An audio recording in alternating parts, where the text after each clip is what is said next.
Baik, Assalamualaikum warahmatullahi wabarakatuh. Saudara sekalian, selamat kita bertemu lagi sekali dalam ruangan santai discussion pada waktu yang sebegini. Saya ingin menemani anda supaya yang mana yang ada free time tu ada 3 pilihan hari ni ataupun 4 pilihan tentang beras. Tak sabar saya nak cerita ni sebab saya pun baru dapat ilmu-ilmu yang macam ni. Kadang-kadang rasa macam banyak kita tak tahu. Nombor 1, kita habiskan cerita beras putih dahulu. Kenapa beras putih selalu setengah orang kata okey, setengah orang kata tak okey. Okey, begini je. Kalau beras tu dah dipolish dan sampai tak ada dia punya germ dengan dia punya brand kan, dalam satu bijirin ni kan dia ada dia punya germ atau tempat yang ada dia punya vitamin mineral dia, terutama sekali vitamin B banyak kan dalam tu, ataupun dalam dia punya brand tu lebih banyak protein. Sebab tu jangan anggap bahawa kita bila makan nasi yang dijadikan daripada beras tu semuanya starch. No, in fact kalau original dia orang panggil ancient rice. Ancient ni maksudnya zaman tok nenek kita dulu, yang dia orang sendiri pergi ke sawah padi, dia orang sendiri yang orang panggil ni lah, menuai padi ni, lepas tu dia mill themselves, dia siapkan, lepas tu dia simpan dalam rumah, saya panggil dulu pondok beras tu kan. Itu kadang-kadang lepas tu dia kisak sendiri pula tu, dia buat sendiri semua tu. Kalau dia dapat beras macam tu masih boleh. Kenapa?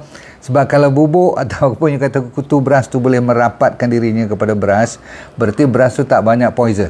Beras tu tak banyak bahan-bahan lektin ataupun yang orang kata anti-nutrient. Anti-nutrient ni maksudnya dia melawan kepada benda-benda yang kalau siapa nak makan dia ataupun nak ambil dia ada macam racun dia sendiri. Kan semua buah-buahan, pokok-pokok, daun-daun ada elemen-elemen tu. Tapi tidak semua, sikit saja yang memudaratkan manusia. Itu pun kadang-kadang kalau kita celur dia sikit, kalau setengah-setengah sayur yang you risau tu, macam pucuk-pucuk apa-apa tu kan, you celur je dah hilang semua. Baik, tapi balik kepada beras. Kalau ada beras macam tu boleh. Saya jawab lagi sekali, boleh makan. Tapi saya nak tanya you, ada lagi ke beras macam tu sekarang? Beras sekarang kalau you tengok dalam plastik punya cantik-cantik, dia letak 5 kilo 10 kilo tu kan. Lepas tu bila you tengok dia, satu bubuk pun tak ada. Jangan kata bubuk, nak nampak warna lain pada putih pun tak ada. Nak kata color lain sikit, kalau grey-grey pun susah nak cari. Berarti dah terlalu polish. Dan bila dah polish, saya dengar kata ada bahan-bahan lain lagi dia masukkan dalam beras tu yang menjadikan dia semacam pengawet. Dan ada lagi lah, kalau tak saya Persatuan Pengguna Islam dulu pernah buat kajian, ada bahan yang membahayakan juga dalam beras yang telah dikelangkan itu. Memang itu dah confirm, bukan saya reka-reka cerita. Jadi lupakan kalau kita berpenyakit, terutama sekali kalau kena kanser, jangan langsung touch. Baik, sekarang kita habiskan cerita beras putih lagi sebab dia murah, takkan nak suruh semua beli beras yang mahal pula. So kalau beras yang putih tu you dah ada dalam tangan you nak bagi kita boleh makan juga, apa you buat ialah you tanak dia ataupun you masak dia lah. You ni lah kan, tanak beras ni betul-betul dalam minyak kelapa ataupun dalam minyak-minyak yang sihat lah. Minyak kelapa dara pun boleh, you nak buat macam dalam santan pun boleh, buat macam nasi lemak betul-betul boleh, no problem. Supaya dia boleh meningkatkan dia punya, dia panggil resistant starch. Dia tak mau starch sahaja untuk kita makan sebab yang tu jadi gula terus dalam badan, tidak bagus untuk kanser. Tapi bila kita masuk dengan santan, kita buat nasi lemak betul-betul, makan yang tu boleh. Tapi tak salah buat hari-hari kan, kita nak suruh you tukar pula. Okey, apapun kalau benda yang saya kata boleh pun, you kena jangan sampai addiktif. Addiktif tu maksudnya jadi gian pula. Siapa tak gian kalau makan nasi lemak hari-hari kan? Walaupun setengah orang kata okey, tapi bagi saya jangan terlalu ekstrim. Ataupun nasi tadi, yang nasi putih tadi tu, you masuk dalam peti ais dulu, you sejukkan, ataupun tak ada peti ais ke, ataupun letak kat mana-mana ke, sampai 2 jam sejuk, orang kata nasi sejuk lah. Boleh. You simpan, kan nasi sejuk besok pagi pun boleh tu, asalkan tak basi, yang tu boleh sebab dia kurang starch. Dia jadi kalau ada starch pun dia resistant, maksudnya tak naik gula tinggi. dalam badan you. Baik, itu pilihan nombor 1. Semua clear? Okey. Ramai yang telah mendapat manfaat dari DND 369 Sacha Inchi Oil. Pastikan DND 369 Sacha Inchi Oil yang original hanya dari DND. Dapatkan daripada dropship sah DND. Tapi pilihan yang lebih cantik ada 3 lagi. Nak tak dengar? Okey, siapa nak kata dengar, nak dengar. Okey. Sebab apa yang ni agak you kena spend sikit, kena belanja sikit, tapi kalau kita dah kena cancer ni mau tak mau kita kena belajar betul.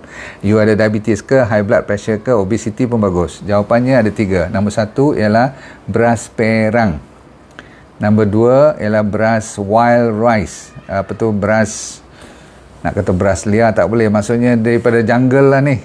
Ada tulis kat situ wild rice. Okey, maksudnya dia langsung tidak ada pesticide, insecticide, semua dia betul-betul wild. Okey, yang tu kalau you dapat cun lah kan.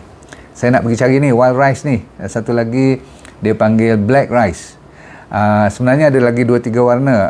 Ada setengah tu buat red rice. Okey, beras merah. Jaga baik-baik bila dah bunyi banyak warna ni, kalau dapat kat daripada negara China ataupun negara Thailand tu not too bad. Dia orang bagus dari segi agriculture, dia orang lebih advance daripada Malaysia, tahu kan. Cuma kadang-kadang dia orang modify tu sampai dah jadi tak bagus pula, sampai masalah bubur warna pula, sebab mentang-mentang saya kata warna ni bagus. Ini masalahnya orang bisnes ni. Tapi disebabkan dia baru orang kenal, saya harapkan orang belum copy lagi, orang belum buat cerita pelik-pelik lah. So sekarang dah ada jual kat organic shop. Saya ulang lagi sekali, benda ni boleh dapat di organic shop. You pilih beras perang yang betul-betul, tengok kelang daripada mana, boleh check dulu. Nombor 2 beras wild rice. Nombor 3 beras hitam. Tambahan kalau ada beras merah, ataupun kadang-kadang yang zaman lebih moden sekarang, dia ada 7 seed rice, 7 jenis variety yang berbeza. Itu yang dipanggil rainbow rice pula sekarang. Saya memang recommend kepada rainbow food. Jadi kalau ada rainbow rice, bagus. Rainbow tu maksudnya berwarna-warni. Sebab apa? Setiap warna yang lebih gelap atau lebih inilah dalam warnanya, deep colors, they have what we call anthocyanins. Anthocyanin ni memang bagus. You pernah dengar macam bunga telang kan, warna purple tu, tu bagus untuk diminum semua tu. You pernah dengar beetroot yang warna merah menyala tu kan. You pernah dengar warna daun seperti buah delima merah-merah semua tu, orange, yang semua yang berwarna seperti carrot dan sebagainya tu, ataupun sayur yang menghijau, semua yang berwarna ni. Sebab tu Tuhan jadikan cukup cantik warna-warna ni, sebab warna tu sendiri ada dia punya bahan compound yang bagus untuk lawan kanser. Balik pada beras tadi, kalau you banyak kali ambil beras-beras yang especially black rice dan brown rice, you pernah dengar brand seperti beras mati, you pernah dengar Jasmine, semua tu masih ada lagi dia punya germ dengan brand dia, tak dipolish. Dan dia brown rice sahaja tinggi dengan B vitamin, magnesium dan phosphorus. Dan juga potasium. Bagus tak? Kan? Kalau beras putih kosong aja, kenyang aja. Okey, tapi tak ada value. Untuk kita yang sakit ni, wild rice kalau dapat tulis WILD, wild, liar, okey. Sebab dia tinggi dengan protein dan antioksidan. Bagus untuk terkenal. Wild rice ni ada orang buat kajian untuk heart disease dan penyakit diabetes. Kebetulan memang dia boleh bantu sebab dia antioksidan, bagus untuk kanser juga. Saya sekarang nak tolong orang kanser supaya mereka tak takut pilihan. Sejak lagi ingatkan saya berapa banyak boleh makan pula, jangan pakai langgar je, lahap pula nanti. Black rice bagus sangat-sangat. Antara 3 ni black rice is the best, sebab dia yang warna yang paling gelap pun. Dan sebenarnya kalau tak hitam, tepat hitam pun, kadang-kadang dia dark grey pun dah jangan you buang pula, boleh makan lagi. Boleh kita masak nasi ni. Okey, less karbohidrat. Dia yang dalam semua 4 jenis saya cerita ni, dia yang paling kurang karbohidrat. Dan tinggi dengan fiber. Semua tinggi fiber, tapi black rice ni dengan wild rice dia tinggi dengan fiber. Kita nak tinggi fiber, tinggi protein dan banyak vitamin, dan saya kata tadi pigment dia tu, warna dia tu, sebab ada nak sebut pun ni anthocyanins, okey. You pernah dengar tak blueberries, blackberries kan, all the strawberries semua tu warna dia kan gelap-gelap, merah-merah semua tu, biru-biru, hitam-hitam tu. Inilah konsep yang sama untuk beras pula. Dan mereka ni kalau black rice ni pula terkenal dia boleh protect kita punya darah daripada masalah free radicals. Free radicals ni yang menyebabkan rosak sel kita lah kan. Okey. Bagi mereka yang nak weight loss pun inilah dia. Sebab apa? Kita kena faham jumlah makan beras untuk kita ikut D&D diet. So you ambil nasi yang saya cerita ni paling banyak 1 cawan. Yang tahu tak 1 cawan? You masuk nasi kita macam orang nak letak nasi lemak tu, setangkup tu balik atas pinggan you makan. Cukup lah kan? Ya, kita masukkan dalam 1 cawan. So jumlahnya 1 cawan untuk sekali makan lunch atau dinner. Boleh tak? Cukup. Sebab apa? Dari sudut dia punya kita punya hitungan daripada fibernya, dia punya vitamin mineralsnya, 1 tangkup tu cukup supaya tidak meningkat sangat you punya karbohidrat nanti. Okey. So alhamdulillah, bagusnya lagi ialah bagi mereka yang orang perempuan terutama sekali akan merasakan bila dia menopausal, dia punya adrenal gland tu dah mula lemah. Orang lelaki pun ada adrenal tu atas daripada you punya buah pinggang, ada kelenjar yang menjaga hormon you. Kalau orang perempuan tu masalah ni lah, hormon-hormon seperti estrogen dan sebagainya tu kan. So dia juga akan menyebabkan kalau hormon ni terganggu, you makan beras-beras macam ni dia membantu.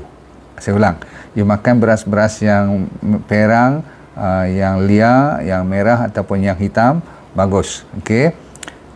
Cuma you kena pandai masak sikit lah. Cara you letak air tu you kena eksperimen sikit. Kadang-kadang bahan-bahan beras macam ni kena airnya lebih sikit pada biasa. Apa pun cuba dulu, nak kering ke, nak lembut sikit ke, yang tu you kena cuba. Boleh tak you makan hari-hari? Boleh, tak ada masalah. Tapi 1 cawan saja beras tu, nasi tu, boleh tak? Ujung-ujungnya dia juga bagus. Bila saya kata adrenal tu, fatigue tu, kadang-kadang you perasan tak otot you dah mula kecut bila dah menopausal.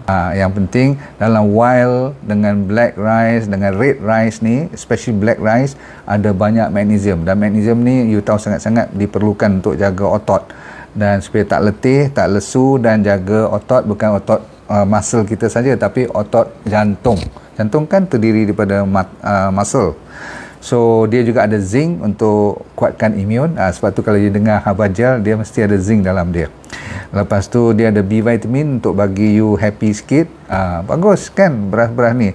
Dan untuk orang pregnant pun folate dalam beras ni ada, yang membuktikan Tuhan jadikan kalau siapa kata beras tak boleh makan langsung tu. Okey, dah sembang panjang. Saya mengharapkan you ada sedikit sebanyak ilmu tambah sikit pasal beras. Cerita kat kawan, tekan like, tekan love dan tekan share sekarang juga, boleh tak? Niat saya memang lagi lama, lagi tua ni, lagi nak cuba bantu seramai mungkin. Memang suka betul kalau you boleh belajar dan you amal, dan besok you type kat saya balik, kata doktor, saya punya high blood dah improve, saya punya cancer dah mula lega sikit, walaupun tak 100% lagi, asalkan dia kecut-kecut, atau you rasa badan you ringan, kuat balik semangat semua, cukup. Kadang-kadang tinggal tunggul 1-2 cm, biar aja. Itu bukan soal tu, soal nak sihat kembali kepada boleh solat, boleh tak panik, tidur malam boleh lena. Betul tak? Okey. So tolong saya, kita sampaikan ke seramai mungkin rakyat kita. Ini saya minta tolong sebagai satu amal, satu jihad, supaya kita boleh pegang kuasa untuk melayani diri kita secara alami, secara natural. Kalau kita nak kombinasi dengan doktor pun tak ada masalah. Kita bukan lawan doktor, kita nak jaga diri kita kalau boleh. Sebab doktor pun tak larat nak jaga kita, betul tak? Alright, Assalamualaikum warahmatullahi wabarakatuh. Jaga diri baik-baik. Kita pegang kepada disiplin. Okey. Assalamualaikum warahmatullahi wabarakatuh. Thank you. Assalamualaikum. Terima kasih. Baik, saya mencari cuma 20 orang saja yang kali ini untuk saya buat kelas demi kelas untuk saya mengajar dia jadi dropshipper saya. Saya punya trainer, saya dah ajar di mereka untuk train you all tanpa modal langsung, yang perlu cuma handphone dan jari yang masih boleh bergerak.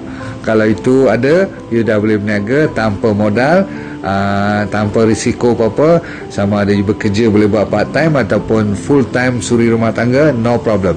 Dengan syarat you kena rajin sedikitlah belajar dan ikut apa yang kita tunjukkan, sebab semuanya dibuat secara percuma.